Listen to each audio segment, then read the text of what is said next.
Welcome to the Envision RISE podcast show, a podcast that helps foster respect through inclusion, service, and equity. Now here's your host, Stacey Hegarty. Welcome to the Envision RISE podcast. I'm Stacey Hegarty, Vice President of Equity and Inclusion for Envision RISE. Our guest today is Chloe Corcoran. Chloe, welcome. Thank you so much. I'm happy to be here. I appreciate you having me on. We are thrilled to have you. So we're going to jump right in. But before we do, first, Chloe, I want to thank you for being so vulnerable and being willing to be a guest on our podcast. There's a lot of emotional labor that you're doing, and we appreciate it. Our listeners appreciate it, and I know the trans community appreciates it. So thank you so much. Oh, you're welcome. I'm glad to be here. Well, so tell us about yourself. I know you, but our listeners don't. So Sure. Tell me. Hi, everyone. I am Chloe Corcoran. My pronouns are she, her, and hers. And I don't know where to start. I am from Rochester, New York, which is a small city about an hour east of Buffalo, and made my way out to California, living here now in the Los Angeles area, working in higher education, still a student, possibly forever, and just getting to kind of start to explore LA a little bit. I got out here right before the pandemic and didn't get to do much, didn't get to meet much community. And now I'm really looking forward to starting to do those things. Well, you've definitely already made a splash in Hollywood. So, Chloe, you are one of 4 people who are featured on a podcast called Being Trans. And for those of you that are Gen X and remember The Real World on MTV, this is very much like The Real World, except with trans people, and really talking about your daily experiences, what it's like. Talk to me. How did you come to be on this podcast? What's it like to have your life so exposed in this way? It is super interesting, and I'm realizing I said a lot more than maybe I intended to. So you're really getting a look into my life and some of the things that I've been going through and dealing with, not only some of the daily things, but some of the larger picture questions too. How did I get into it? Well, it was pandemic time, and I thought to myself, like, I don't know what to do. I'm not a baker. Bread is not in my future. So what can I do? Well, I do live near Hollywood. I'm in LA. I should probably say I auditioned for something. So let me just throw in a reel and see what happens. I had seen a posting for the show on Facebook, and I thought, oh, that's cool. And it's podcast, like, why not? And then after many rounds of speaking with different people and making sure that I was a good fit and making sure that I was in a good place to do something like this, I was cast in the show. And it sounds a lot easier probably than it is to get into something like this. I got incredibly lucky. And then I was like, was I lucky, or was this a story that needed to be told from so many of us? And I think it's a mixture of both. I've gotten to listen to the first 4 episodes of the podcast, and it's fascinating to hear each of you tell your stories about where you are and how differently all of you have approached transitioning and the obstacles that have come up for each of you. Of course, there's shared experience, but there's also so many differences, and it's a look into being trans that many of us don't ever experience, whether it's because we don't have trans people in our immediate circle, or the people who we do have in our immediate circle are not really in a place to do that kind of emotional labor, to be that kind of vulnerable. If we can we step back a little bit and let's talk about a little bit about what your transition has been like. It's different for everyone, obviously, but there are certainly a lot of shared obstacles for trans people as they go through this. And on the podcast, you mentioned you're about 5 years into transitioning. Level 5 girl, yes. All right. And if you are listening instead of watching, I'm doing a lot of nodding yes along with what's being said here. And transition is different for everybody. Mine was very difficult. Mine was fairly public, which seems apparently to be a trend that I didn't realize until this very moment. Um, but I was a college athlete. I played football in college, and then I coached for a little bit. I had an opportunity to coach at a school in Ohio later on, which I declined because I kind of figured I was going to transition at some point. And that was a really big defining moment in my life.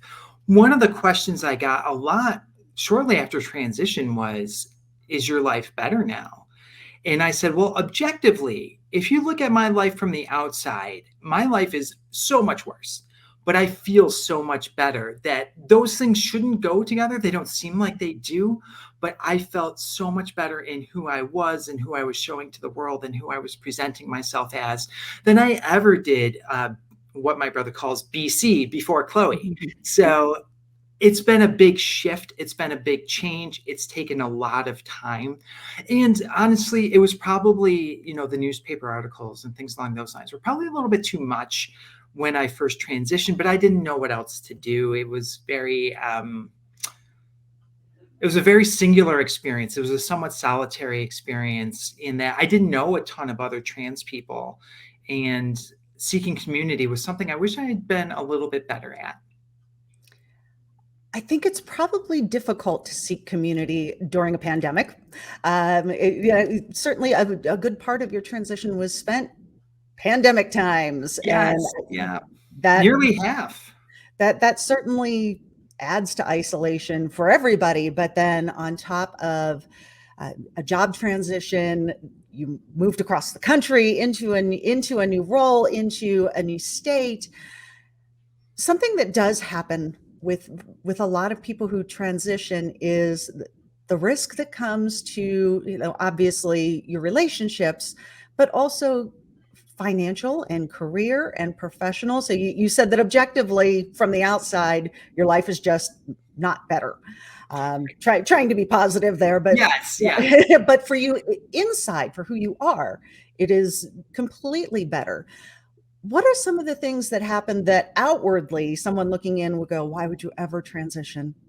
Yeah, I'll be honest, my job became incredibly difficult at the time. And as far as I know, I am the only out trans woman working in higher education advancement in the US. So that means if you're listening and you know someone else, you should email me or you should find me somehow and let me know. But yeah, it's incredibly hard to be the one. And a lot of people know what this is like in marginalized and historically disenfranchised communities, of being the one at the table. And that's why diversity isn't enough. That's why we need equity, we need inclusion, we need belonging. But jobs became difficult. I lost friends. There was an adjustment period with some other people in my life. And, I think we came out stronger on the other side because of it, but it wasn't easy to go through at the time. So if you looked at my life financially, job security wise, socially, healthcare, mental health, well, my mental health actually got better, but everything else declined. So my feeling of security and my feeling of safety, my feeling of physical safety in the world lessened to such an extent that I didn't really know what to do with it. I was very fortunate to have an amazing mental health professional at the time who really imparted the lessons of setting myself up for success. And that's something I carry through to today in different ways in my career, in my life, in my physical safety. How am I setting myself up for the best possible experience? So let's explore that a little bit. You mentioned that you were a football player. Yes. And I have to guess that for a football player who to the world appears to be male, it's a pretty safe world. Yeah, I mean, when the world thought of me as a cisgender, heterosexual, large white guy, life was easier. Like, it just was. And I'm not saying everybody's life who fits that category is easy. Mine was easier at that time. People didn't challenge me as much. People offered me more opportunity. And, I tried to outdude everybody in a way. I played football. I was a bouncer for a while and did all of these like stereotypically male things because I was trying to get myself to believe and feel that, but also I was trying to be loud enough to be quiet. And when I say loud enough to be quiet, I was making just enough noise, even throughout high school. Captain of the high school football team, did really well academically. All of these things were meant to make sure that nobody would ask me questions that I didn't want to answer. Didn't always work, but for the most part, it did. At the very least, I could move through society safely. One of the difficult things about being trans is the word brave. Everybody calls trans people brave. And you know what? They're absolutely right. But I shouldn't have to be brave to go get a cup of coffee. I shouldn't have to be brave to walk to get my mail. And I do have to be brave to do those things sometimes, especially for people early on in transition, knowing that you're going out into a world where people may harm you accidentally with their words and other things, the way they act and stare and things along those lines. But there's a good part of the population. Well, let's not call them a good part. There is a part of the population that wants to actively harm you. And we see that in legislation today across the country. I want to go back to something you said about people describing trans people as being brave. And I would agree that I find myself doing it, that I would absolutely describe what you and your, do we call them castmates on a podcast? Yes. What you and your castmates are doing, as well as the people who are part of your lives and who are showing up on the podcast as guests, and what that means for vulnerability, what it means for becoming a public face. And you have really, 5 years is not a long time in transition. It really is not. No. And I think for most of us, cis or trans, we would not be so comfortable being vulnerable and putting our lives out there in the way that the four of you have done. And you in particular, last week, there was an article featuring you and facial feminization surgery. Yes, through UCLA. Yes. So let's talk about that for our listeners who may not really understand what facial feminization surgery is and what that means for a trans person.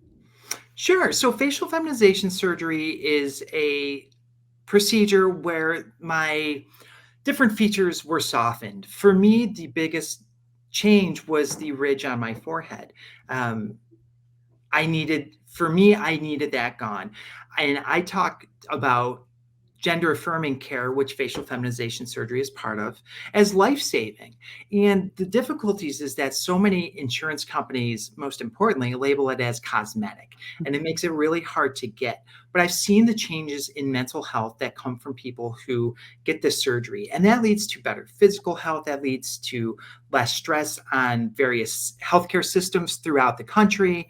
There's so many important things that go along with gender affirming care, and I'm extremely fortunate to have been able to get it and have insurance cover. Have insurance cover it. That was because my employer at the time opted into extra trans healthcare. It was so unheard of for somebody to do that my insurance company didn't even understand that this was something that happened. They gave me the runaround. Eventually, obviously, they came through for me, thankfully. But it's not easy. And, you talk about being brave and sharing this. And the reason I feel it's important to share these stories and be so vulnerable, which is a word that keeps coming up, probably because I'm really not good at it. I've never been good at vulnerability. I've always struggled with it. And now I term this project as a practice in vulnerability. It's a little bit like yoga that way. Like I'm never going to perfect it, but I can at least keep trying. And why do I do that? Because it's important for me to serve my community. It's important for me to push for gender affirming healthcare for everybody. It's important for me to let people know that it's important for me to humanize my experience and my existence to other people. And I know there's people that will never reach, but there are people who are sitting on the fence. There are people who just don't know. And there are people who want to approach us, but I'm almost always the first trans person that people meet when I meet them anyways. And I think that's a common experience. Mm-hmm. The percentage of trans people for population is less than 1%. Correct. So, obviously for a lot of people, they may never cross paths with an openly trans person, but pretty good chance that someone in their life is experiencing questioning and not sure what this means about their gender identity and how that is separate from sexual orientation as well. And there's so many questions, I think, that people have. What is one thing you would like for people to understand about being trans? Such a great name for the podcast, because I keep saying it does seem to fit in well. Yeah. So if people outside of the trans community could know one thing about us, I think it would be that the humanity within us is the same as the humanity within everybody else, that we need other people. We need strong allies. And when you call us brave, that means there's some sort of admiration, and you need to turn that admiration into accomplishing with us in making change with us. And if I could ask for one thing, and I know you didn't ask about that, but I'm going to throw it in there. Please do. If I could ask for one thing, it would be to hire us. We need jobs. Jobs are our access to healthcare. We're going to do an amazing job for you. You just got to give us the shot. Mm-hmm. Let's talk about the workplace and what that's like for transition, what it's like for folks who have already transitioned, starting a new role in a new organization, and how organizations can become a more accepting and affirming place. I realized there was not a question in there. But we can talk about those things. Let's talk about it. So, did you transition in a job that knew you as someone else before, or did you leave your job as part of your transition? I transitioned in a job that I had been at for, I think, 4 or 5 years as presenting as someone else, and then transitioned in that workplace and left shortly thereafter. I gave it a shot. I stayed for a while, but it just wasn't the right spot for me.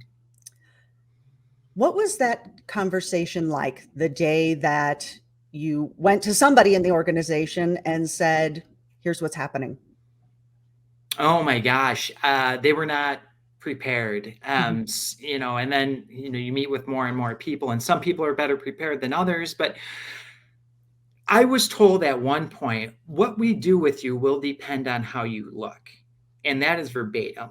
And that is incredibly difficult to hear for anyone of any situation, but especially somebody considering transition. So that was difficult. I mean, somebody asked me if I was going to wear false breasts to work and things along those lines. Incredibly inappropriate questions. And some of it was ignorance. The question was, some of it willful. I'll never know. And I can't ascribe that to people, but it felt very personal at the time. And there's a large question for especially trans people, but anybody part of the LGBTQ plus community. Should I be out on my resume? I decided from then on that I would be out on my resume. What does that look like? For me, that looks like listing some of the organizations I was involved with, some of the community service that I did. Anybody who looked at it would know at the very least I was a very strong ally. And eventually, now you may have heard, there's a podcast out there with my face on it. So if people Google me, they will find out that I'm trans. And that's actually helpful for me. There's no chance of going back into any type of closet at this point. That's amazing. It really is. As I listen to more and more of your story, and it's almost as if you became accidentally vulnerable in order to be a voice for people and to help create, I think the podcast calls it radical empathy. Yes. Lemonada's whole mission is radical empathy and giving voice and amplifying voices of historically excluded communities. So what advice would you give to, first, let's talk employers. What advice would you give to employers who want to create a better atmosphere for everyone, but trans people specifically, since that seems to be one of the last areas that are not as protected and are not as well known? So what would you suggest employers do to help make it better? Absolutely. So if you're an employer who wants to create a better environment for trans folks, a more affirming environment, start hiring trans folk. That's number one. Bring us into your organization. We are not that hard to find. Many of us are looking for jobs and looking for opportunities to excel and move up and do great, amazing things for your company and your organization. Second, have trans inclusive healthcare coverage. Make sure that we can get access to gender affirming care, and also creating and enforcing implicit bias training, specifically around trans identities and other identities. I'm not just saying only trans people, but include trans people in those conversations. And don't ask your trans people to do all the heavy lifting around trans education as well. So I know that's a list of 4 things, but I have faith in so many of our listeners to be able to pull it off. I'm going to add a 5th thing. Something we talk a lot about on this podcast is the way that policies shape culture. I would throw in there, get your policies in order to protect trans people as employees and as vendors and as customers. I co-sign that. I think that's an area that people struggle with, organizations struggle with. I used to work in higher education too, and the first time we had a trans student come through the doors, the dean really struggled with the restrooms because there was no policy in place. And if you get your policies in place before you need them, you have a chance to work through them and make sure that they are indeed affirming policies that take care of the human. Absolutely. And I saw that happen at my alma mater for students as well. They really did a great job of creating gender inclusive restrooms, and it's difficult when you have systems in place that don't allow for a name change, when you have systems in place that don't allow for pronouns on a name tag or something along those lines that somebody might want to include. Those are small things you can do to be affirming. I will throw in one other thing. If you have a trans employee who has to travel, please get them TSA pre-checked so we don't have to go through gendered scanning as well. Didn't think about that one. That's a good one. I like that. Excellent. Traveling while trans. Yes. Now, let's switch a little bit. And what about for folks that have a trans person in their personal life? I'm not talking about the workforce. I'm talking about family, friends. How can we just be supportive? And what would have been helpful that maybe wasn't so helpful or available at the time as you were coming out? Asking that question is perfect, because that is the exact same question you'll want to ask the trans person in your life, because it shows that you're willing to learn, you're willing to work with them. And it also shows that you care enough to ask the question of, I want to stay in your life. How do I do that? How do I make you feel affirmed? How do I make you feel comfortable? What's going to help you? And also understanding if they're early on in transition, they may not know yet either, that's something that evolves and comes around, but always starting out with using the correct name. One of the big questions that I get a lot is, I used the wrong pronoun. What do I do? You quickly correct yourself and you move on with what you were already speaking about. There's no need to make a big deal out of it. We appreciate the correction and that you identified that you used it incorrectly. So those are 2 big things. And then just listening, a lot of listening and love. And I that word is, I know that can be loaded for some people, but you got to love the trans people in your life. And if you're asking that question, you already do. And that goes a very long way. And being a vocal ally, having presented so long as a cisgender heterosexual white male, I know what is said in rooms where trans people are not present. That's when we need you to step up. That's when we need you to speak out. That's when we need you to call your legislator And especially in an election season, it might be more impactful. So just throwing that out there. Well, that's an excellent place to end the podcast. So, Chloe, where can people find Being Trans podcast? How can people get involved? What do they need to do?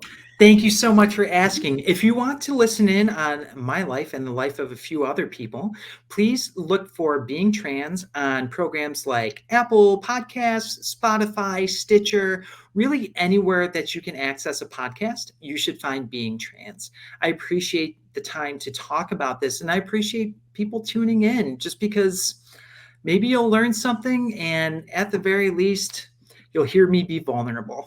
It's a wonderful podcast, and there's a lot of humor and a lot of love that is coming around some very difficult topics. So to you and your castmates, Chloe, I appreciate you being out there and being vulnerable.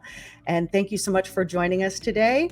That's the Envision RISE podcast. For more information on Envision RISE, you can find us at envisionrise.com.